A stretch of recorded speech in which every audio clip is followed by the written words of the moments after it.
பன்னீர்செல்வத்தின் பின்னணியிலே யார் இருக்கிறார்கள்? திராவிட முன்னேற்ற கழகம் இருக்கிறது. இப்போது ஊர்ஜிதப்படுத்துகிற விதத்திலே சுப்பலட்சுமி ஜெகதீசன் பேசியிருக்கிறார். இதைத்தான் கழகத்தினுடைய பொதுச் செயலாளர் மரியாதைக்குரிய சின்னம்மா அவர்கள் சொன்னார். ஓ பன்னீர்செல்வத்திற்கு பின்னால் திமுகவின் பின்னணி இருக்கிறது என்று சொன்னால் உடனே கோபப்படுகிறார்கள் திராவிட முன்னேற்ற கழகத்தை சார்ந்தவர்கள். அது மட்டுமல்ல, இன்னொரு கருத்து, மரியாதைக்குரிய பாரதிய ஜனதா கட்சியினுடைய தலைவர் மரியாதைக்குரிய டாக்டர் தமிழிசை சவுந்தரராஜன் அவர்கள் ஒரு கருத்தை தெரிவித்திருக்கிறார். தாக்கி கையெழுத்து பெற்றிருக்கிறார்கள் என்று. இதை சம்பந்தமாக அவர் பேசலாமா? அவர் எப்படி இதை பேசலாம்?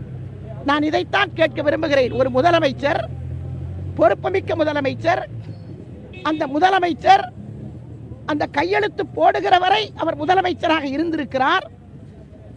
தாக்கப்பட்டு கையெழுத்து வாங்கப்பட்டிருக்கிறது என்று சொன்னால் இது எவ்வளவு பெரிய ஒரு பொய் என்பதை தயவு செய்து ஊடகங்கள் தெளிவுபடுத்த வேண்டும்.